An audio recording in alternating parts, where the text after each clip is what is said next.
ریوینیو ریکارډ باندې زموږ سره دا لار جوړه ده.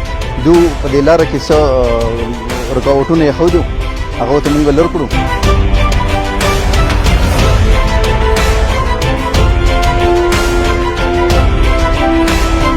موږ ته جناب سیچو صاحب حکم وکړو چې د دوی سره لاړ شئ، کوم په لاره کې چې کوم رکاوټونه دي، کوم چې د عدالت حکم دی، دا هټاو کړئ چې خلکو ته لار کولاو شي.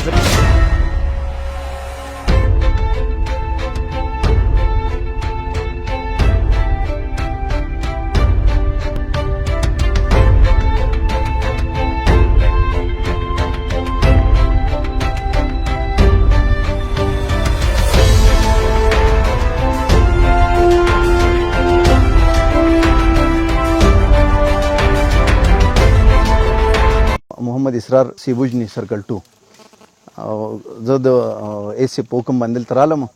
په ریوینیو ریکارډ باندې زموږ سره دا لار جوړه ده 2 کرم، هغې نه تقریبا 11 فوټ جوړیږي. دوی په دې لاره کې څه رکاوټونه ایښودي هغه ته موږ لر کړو او دوی مطالبه دا وه چې یاره دا روډ موږ پلان کړی هم دی خو هغې کې په سیول عدالت کې مقدمه روانه ده. نو د دې عکس مطابق موږ دوی ته هغه لار کولاو کړه. کومه چې د اضافي ځمکه ده د ریکارډ نه علاوه دوی وایي چې یاره موږ صوبایي حکومت ته خېجول دی خو دغه مالکانو کې پکې یو کس په سیول عدالت کې کیس کړی دی.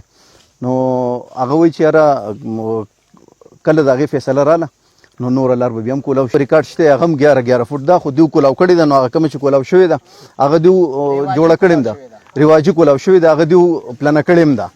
او د دې حد پورې دوی هم دا کولاو کړې وه خو اوس پې د دوی تنازعه جوړه شوې ده. نو اوس وروستۍ بنده شوې ده، نور پکې د چا څه نشته. دغه یو کس دغه ده پکې دا نور 11 فوټ دی جی، هغه 25 فوټ دی، هغه 25 فوټ دی، دغه ځای کې 11 فوټ دی. دا تنازعه د 11 نه علاوه دا کوم چې اضافي کولاو شوی دی د هغې تنازعه ده. دا جی دا ګرداور صاحب و د سره چې کوم حلقه پټواریان دي دوی موقع له لاړو. موږ ته جناب سیچو صاحب حکم وکړو چې د دوی سره لاړ شئ، کوم په لاره کې چې کوم رکاوټونه دي، کوم چې د عدالت حکم دی، دا هټاو کړئ چې خلکو ته لار کولاو شي. ځکه په دې لار باندې د سکول ماشومان او د کلي د خلک ځي، دا بنده شو خلکو ته ډېر تکلیف وږي.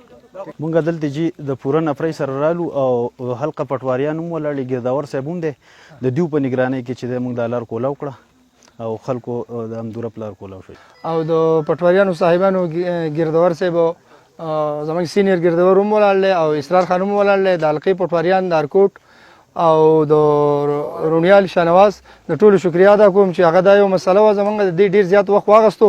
زه د خپلو پولیس ډپارټمنټ انتهایي مشکور یم ولې چې دې پولیسو شپه او ورځ نه په ځان یو کړ وه او د دې خلکو دا تکلیف 10 ورځې دا روډ یو بندو، 3 ورځې دا روډ چې دی نو دا په دغه کې بندو، په روژه کې بندو. اوس دې قوم ته چې دا کم تکلیف و ماشومانان هغه واړه زاړه او هغه بوډا زنانه تاسو ټول لیدلي دي.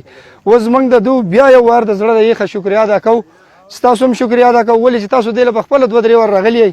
د دې پولیسو د قلعه د چوکۍ نه واله دلته کې زموږ یو ورور به پاتې کېدو، نه راته کور معلوم دی، نه یې پېژنو. محمد عمر خان نوم یې و، هغه انتهایي قرباني په دې کې ورکړله.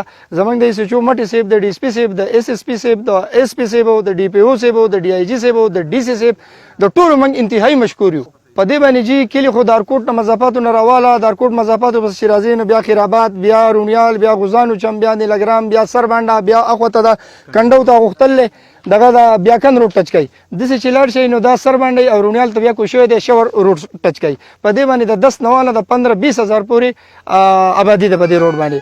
او نن چې موږ دا درخواستونه موږ په مخه دا درخواستونه کوو نو ایس صاحب ته موږ دغه کړلی چې دا هغه په حکم باندې موږ دا دغه کړلی، هغه حکم کړی دی. دا پټواریان صاحبان راغلي دي چې دا قوم ته چې دا کم دغه دی دا دغه کې دا کولاو کا او دغه هغه په حکم باندې نن د پټواریان صاحبان د پولیس راغلي دي، لارې موږ ته کولاو کړه. دا قوم ته دعاګانې کوي ان شاء الله. دغسې د عدل موږ منتظر یو چې داسې زموږ په ادارو کې ښه افسران شامل دي. موږ دا نه وایو چې ټول خراب دي، ښه موږ د هغو ته سلوټ کوو، موږ د هغو شکریه ادا کوو ولې چې دا د قوم مسله ده، دا د یو تن د یو فرد مسله نه ده، زما مسله نه ده.